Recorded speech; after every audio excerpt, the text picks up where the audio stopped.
Não existe pecado de estimação, existe demônio de estimação e o pecado é o alimento que eu dou para esse demônio todo dia. Fala pessoal, bom dia, tudo bem? Já ouviram falar sobre pecado de estimação? É aquele pecado que a gente quase sempre tá ali à nossa volta, quase sempre ali tá ali com a gente, tipo, Mateus, eu tento sair desse pecado, mas ele sempre tá ali, eu sempre caio nele, eu sempre erro nele. Hoje eu quero falar um pouco a respeito disso com vocês. Existe uma parada chamada causa e efeito. O que é isso? Alguma coisa é causada e surge efeito disso. E muitas das vezes, quando a gente quer resolver um problema na nossa vida, a gente vai no efeito e não na causa. Vou dar um exemplo mais claro para vocês para ficar bem fácil de entender. Imagina que a casa do vizinho tá pegando fogo. Tipo, nossa, a casa do vizinho, ou sei lá, do outro lado da rua tá pegando fogo e a fumaça tá vindo para sua casa.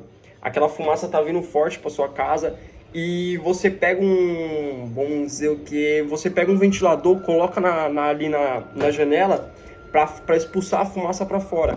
Porém, mesmo com o ventilador na janela e a fumaça sendo expulsada, entra um pouco de fumaça debaixo da brecha da porta, entra um pouco de fumaça por algum buraco que tem, e mesmo assim você continua inalando aquela fumaça ruim. Aí você arruma um monte de ventilador e começa a colocar. E mesmo você colocando, diminui o fluxo de fumaça, porém a fumaça continua acontecendo. Por que isso? Porque você está indo no efeito. Qual é o efeito? A fumaça. E qual é a causa? O fogo. Então, muitas das vezes, a solução não está em eu expulsar a fumaça, mas eu ir lá e tentar apagar o fogo. E a maioria dos problemas da nossa vida, a gente muitas das vezes coloca nessa situação de eu vou tentar resolver o efeito ao invés de resolver a causa. Quando eu busco resolver o efeito, a causa sempre vai estar ali. Traduzindo assim, aquele problema sempre vai voltar, porque eu não resolvi a causa, eu não resolvi a raiz. Eu estou sempre resolvendo o efeito dele. Amém? Voltando a pecado de estimação. Não existe pecado de estimação, existe demônio de estimação. O que é um demônio de estimação? É basicamente aquele demônio que eu crio do meu lado. E como que eu crio esse demônio? Alimentando ele. Traduzindo assim, pecado, não existe pecado de estimação, existe demônio de estimação e o pecado é o alimento que eu dou para esse demônio todo dia. O pecado que eu faço, o pecado que eu pratico é o alimento que eu dou para aquele demônio. Então muitas das vezes, Mateus, Satanás está me tentando, Mateus, demônios estão me tentando, eles não, e a gente quer resolver o problema diretamente com esse demônio. Quando na verdade a gente está alimentando ele com os nossos pecados. Muitas das vezes a gente quer lutar contra Satanás, quanto por outro lado, a gente estamos alimentando ele todo santo dia. Muitas das vezes a gente quer lutar contra, sei lá, um demônio de traição no nosso relacionamento. E nós mesmos alimentamos com pecados esse demônio. Vou dar um exemplo tipo simples para vocês. Imagina que em uma casa muito limpa, extremamente limpa, não tem resto de sujeira, não tem coisas ruins lá, não tem resto de comida. Nessa casa, dificilmente você vai ver ratos nela. Por quê? O rato, ele só fica em um lugar onde ele está sendo alimentado. O rato, ele só fica no ambiente onde tem comida para ele, onde tem resto de comida, onde tem sujeira. Traduzindo assim, o demônio é exatamente do mesmo jeito. O demônio, ele só vai te tentar, o demônio, ele só vai estar do teu lado se tu alimentar ele. Alimentar como? Com o teu pecado. Com o meu pecado, que não vou apontar de uma forma que o Mateus não peco muito. Com o nosso pecado, a gente alimenta o demônio e faz com que ele continue. A Bíblia vai dizer assim, não lembra onde, mas a Bíblia vai dizer assim, resista ao diabo e ele fugirá de você. É basicamente assim, se não tem comida para Satanás, se não tem alimento para Satanás se alimentar aqui, ele vai fugir da gente. Ele vai fugir da gente. Mateus, mas eu jamais aceitaria a ideia de alimentar um demônio. Eu jamais aceitaria a ideia de andar com um demônio do nosso lado. Esse é o problema. Porque muitas das vezes a gente tem aquela imagem assim, se Satanás vier fazer alguma coisa na minha vida, ele vai chegar com os dois pés na porta, ele vai chegar arregaçando tudo. E cara, não, Satanás ele chega manso, Satanás ele chega devagar, Satanás ele chega, vamos dar um exemplo do Éden, uma serpente que sugeriu alguma coisa para Eva. Satanás ele chega com uma opinião. Imagina, sei lá, que você é casado e tem uma moça bonita no seu trabalho e Satanás chega no seu ouvido e fala assim, cara, essa moça é bonita, né? O que você acha dela? Na sua cabeça, tipo, ali de cara, você já vai pensar o quê? Não, tá maluco? Tipo, eu tenho minha esposa, eu sou casado, eu respeito ela e tal. Porém, imagina que no dia seguinte você mesmo, não tem nada a ver com Satanás, você mesmo para e olha aquela moça, tipo, ela é bonitinha mesmo, tem um corpo legal. Só de você fazer isso, você já alimentou um pouco mais Satanás. Aí tá bom, aí daqui uns 2, 3 dias Satanás chega no seu ouvido. E aí, o que você acha daquela moça? Aí você, não, sai fora, ela é bonita e tal, mas eu tenho minha mulher. Traduzindo assim, já mudou a postura do primeiro contato.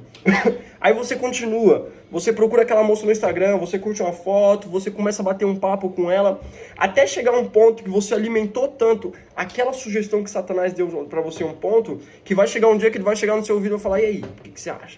Eu tô brigado com a minha mulher, né? Ninguém mandou ela brigar comigo, ninguém mandou ela não se cuidar, vou trair minha mulher. Traduzindo assim, aquela primeira sugestão de Satanás que parecia absurdo, por a gente alimentar ela no decorrer do tempo, por a gente fazer esse demônio crescer, vai chegar um tempo que ele vai sussurrar no teu ouvido a mesma coisa que ele sussurrou lá atrás, mas por ele estar tão alimentado, por ele estar tão grande, vai ser uma sugestão palpável para você, vai ser uma sugestão aceitável para você. Tem um filme, O Meu Monstro. Eu vou deixar 2 imagens aqui. Na primeira imagem, você vai ver no filme que o menino, ele... como eu posso dizer assim... O menino, ele pega um monstro e começa a criar dentro da banheira dele. Traduzindo assim, o monstro, ele tá dentro da casa do menino, o monstro, ele tá no ambiente do menino. E mais pra frente, no final do vídeo, você vai ver um monstro grande. Eu vou deixar a foto aqui também. Você vai ver um monstro grande, aonde o que acontece? Não é mais o monstro que está no ambiente do menino, mas é o menino que está no ambiente do monstro. No começo do filme, o monstro está na banheira do menino, na casa do menino. No final do filme, o menino está em um barquinho no meio de um lago, na casa do monstro, e o monstro está gigante. É basicamente isso quando a gente aceita alimentar demônios na nossa vida. Vou te resumir de forma bem clara e bem didática para você entender. O mesmo Satanás que aparece em Gênesis, ali no Éden, é o mesmo Satanás que vai aparecer em Apocalipse. A única diferença é uma. Satanás, em Gênesis, aparece como uma serpente. Satanás, em Apocalipse, aparece como um dragão. Entendeu? Começo da história, começo da humanidade. Satanás, uma serpente. Final da história, final da humanidade. Satanás, um dragão. Por quê? No decorrer do tempo ele foi alimentado. Então, toda vez que você pensar em pecar... Toda vez que você pensar naquele seu pecado de estimação, naquilo que talvez você acha que não consegue vencer, antes de você pecar, faça a seguinte pergunta: hoje eu vou estar alimentando qual demônio? Hoje eu vou estar alimentando qual demônio para ele ficar mais forte e caminhar ao meu lado? Eu garanto para vocês que isso vai ajudar muito vocês na ideia de tipo, cara, eu não vou mais alimentar demônios. Eu não vou mais aceitar a ideia de estar alimentando Satanás para ele andar do meu lado para amanhã ou depois ele me destruir. Entende? Ah, Mateus, eu não sou religioso, eu não acredito nessas coisas, cara, amém. Por mim, tudo ok. Mas já que você não acredita, pega esse ensinamento todo e usa de uma forma assim, pega os demônios e coloca como hábitos. E pega os pecados e coloca como os hábitos que você pratica. E pega os demônios e coloca como hábitos ruins. Você vai ver que ao decorrer do tempo, de tanto você praticar pequenos hábitos ruins, esses hábitos vão crescendo,